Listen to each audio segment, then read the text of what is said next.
आप सभी को जय मसीह की आज के इस नए दिन में आप सभी का स्वागत करते हैं। हम आशा करते हैं कि आप सभी प्रभु की कृपा से अच्छे होंगे। तो चलिए दिन की शुरुआत करने से पहले वचन की ओर ध्यान देंगे।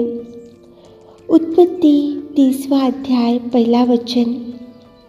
जब राहेल ने देखा कि याकूब के लिए मुझसे कोई संतान नहीं होती, तब वह अपनी बहन से डाह करने लगी।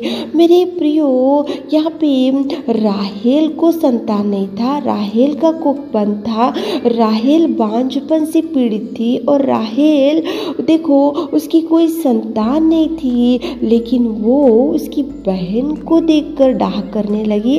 उसकी बहन को देखकर कुछ बातों से चुभाती गई। उसकी बहन को देखकर वो जेलसी फील होती गई। क्यों फील होती गई? क्योंकि राहेल का कोख बंद था, राहेल की कोई संतान नहीं था और राहेल बांझपन से थी और राहेल का देखो कोई संतान नहीं था। लेकिन देखो यहाँ पे राहेल प्रभु को पुकारना था, यहाँ पे राहेल प्रभु से विनती करना था, यहाँ पे राहेल प्रभु से निवेदन करना था, यहाँ पे राहेल प्रभु के चरणों को पकड़ना था, यहाँ पे राहेल प्रभु से ही मांगना था संतान। लेकिन ये उसका जो कमजोरी, उसके जीवन में जो बांझपन था, उसके जीवन में जो कमी घटी थी राहेल, वो सब कुछ उसने बाजू में रखा और उसकी बहन जो लिहा थी उसको देखकर डाह करने लगी, उसको देखकर मजाक उड़ाने लगी, उसको देखकर बातों से छुपा दी गई और उसको देखकर जेलसी फील होती गई। मेरे प्रियो, आजकल परिवार में भी ऐसी हो रहा। खुद का एक ही परिवार में रहते हैं, भाई को बहन से नहीं पड़ता और बहन को भाई से नहीं पड़ता। एक ही परिवार में रहते हैं, एक में से गले लगाने वाले, एक में से प्यार से रहने वाले, एक में को अंडरस्टैंडिंग होते हुए एक में से प्यार से एक ही परिवार के भाई बहन, लेकिन मिलके रहने के लिए आजकल बहुत मुश्किल हो गया। क्योंकि देखो लोगों में जेलसी बहुत होती जा रही। मेरे से भी मेरा भाई अच्छा पढ़ता है, मेरे से भी मेरी बहन बहुत खूबसूरत है, मेरे से भी मेरी बहन को अच्छा जॉब मिला है और मेरा भाई अच्छे से सेटल हो गया है। ये सब कुछ सोचते हुए लोगों को जेलसी ज़्यादा होती जा रही है। एक में को देखकर बहुत डाह करते हुए जेलसी फील होते जा रहे, इसलिए आत्मिक जीवन में आगे नहीं बढ़ पा रहे। मेरे प्रियो, यहाँ पे राहेल का कोख बंद था तो राहेल प्रभु के मार्ग को चुन लेना था, प्रभु के पास ही जाना था, प्रभु से दुहाई करना था, प्रभु से बैठना था और प्रभु को प्रार्थना करना था। लेकिन वो सब छोड़ दी राहेल और उसकी बहन जो लिया, उसको कोख प्रभु ने खोला, उसको संतान दिया, तो इसको उसके ऊपर जेलसी शुरू हो गया। उसके ऊपर देखो अनेक प्रकार की डाह करना शुरू हो गया, उसके ऊपर निंदा डालना शुरू हो गया, उसका बातों से उसको चुभाना शुरू हो गया। ये सब कैसे आता है? जब एक व्यक्ति को देखकर जेलसी फील होता है। देखो बाइबल में भी दो भाई लोग थे, कैन और हाबिल। हाबिल के भेंट को प्रभु ने ग्रहण किया और कैन के भेंट को परमेश्वर ने ग्रहण नहीं किया। लेकिन कैन को कितना गुस्सा, कितना भड़क गया वो हाबिल के ऊपर। एक ही परिवार के थे, एक ही माता पिता से पैदा हो गए थे, एक ही परिवार में भाई थे दोनों, और एक में से प्यार करने वाले भाई लोग, एक में से अच्छे से रहने वाले भाई लोग। कैन सोचना था कि मेरा भाई तो है हाबिल, चलो प्रभु ने उसका भेंट ग्रहण किया होगा तो वो छोड़ देना था। लेकिन जैसे ही हाबिल का भेंट प्रभु ने ग्रहण किया तो कैन का गुस्सा भड़क गया, कैन को उसके ऊपर गुस्सा आया और वो भड़क गया और एक दिन हाबिल को मार दिया। कितना गुस्सा देखो कहाँ तक लेकर जाते ये जेलसी फीलिंग, कितने लाइफ को स्पॉइल कर देता। देखो ये जेलसी और ये गुस्सा और एक में के ऊपर द्वेष भाव, एक में के ऊपर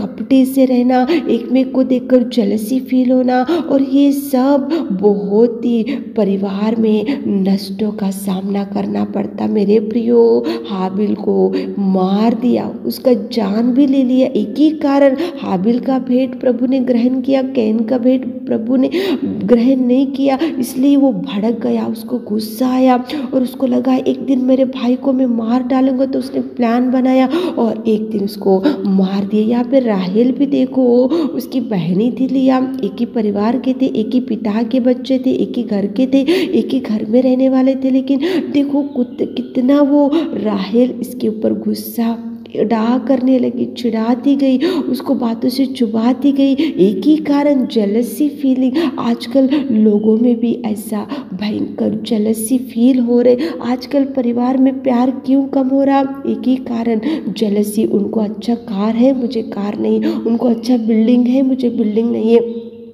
उनके बच्चे फॉरेन में सेटल हो गए, हमारे बच्चे इधर ही हैं, उनको अच्छा जॉब मिला, हमारे बच्चों को जॉब नहीं है, उन लोगों को अच्छा सैलरी आ रहा, हमारे बच्चों को सैलरी नहीं है, हमारा छोटा घर है, उनको बहुत बड़ा घर है, उन लोग को बहुत खुशी से जी रहे और हम ऐसे दुर्बल स्थिति में पड़े हुए। ऐसा कंपेरिजन, ये बहुत कंपेयर करते हुए, कंपेरिजन में रहते हुए आजकल एक में को देखकर जेलसी फील होते हुए एक में को प्यार कम होते जा रहे। खुद के परिवार में, खुद के एक ही परिवार में रहने वाले कैन और हेबेल, देखो एक में से कितना गुस्सा। एक ही परिवार में रहने वाले लिया और राहेल, लेकिन कितना गुस्सा, कितना जेलसी। आजकल परिवार में क्यों प्यार कम हो रहा? जेलसी की वजह से। एक में से द्वेष भाव बढ़ रहा और एक में से देखो कंपैरिजन बहुत हो रहा। कंपेयर करते जा रहे, हमको इतना सैलरी, उनको इतना सैलरी, हमारा घर छोटा, उनका इतना बड़ा घर, और उनके बच्चों को मैरिज अच्छे सेटल हो गए, हमारे बच्चों को मैरिज अभी तक सेटल नहीं हो रहा, उनको संतान आया, उनको गर्भफल मिला और हमको गर्भफल नहीं मिला।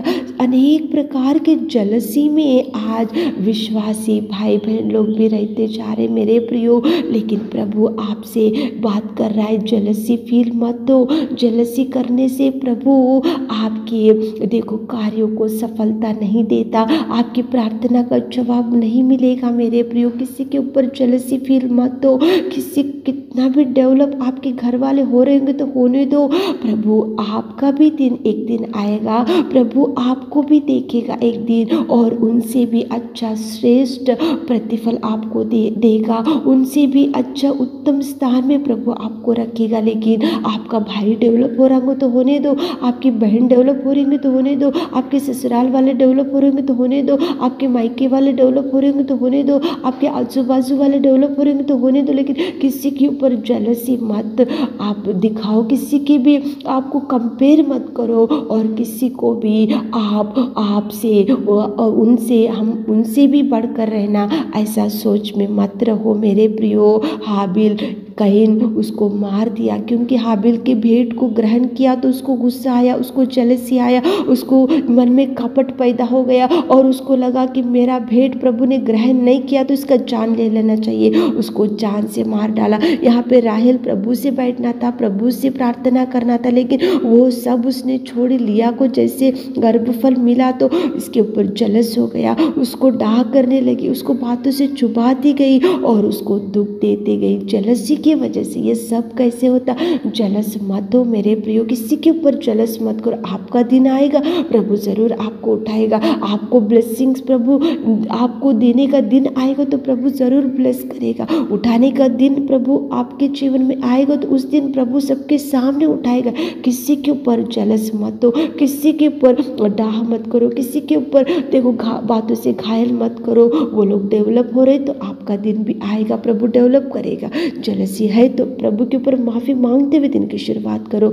ईर्ष्या किसी के प्रति है तो प्रभु के पास बैठकर माफ़ी मांगते हुए प्रभु से आप दिन की शुरुआत करो। किसी को देखकर डाह करते जा रहे होंगे तो प्रभु को माफ़ी मांगते हुए दिन की शुरुआत करो ताकि प्रभु आपको भरपूरी दे सके। आमीन है मेरे खुदावंत प्रेमी परमेश्वर पिता। आज की सुबह के समय में आपकी उपस्थिति में आते पिता परमेश्वर हमारे प्रिय भाई बहनों को दिन भर के आशीषों से भर दीजिए। आज उनके काम में संग चाहिए, उनके हाथों को थामिए पिता, दिन भर के आशीषों से भर दीजिए। छोटी सी प्रार्थना आपके मीठे और मधुर नाम से मांगते खुदा, आमीन।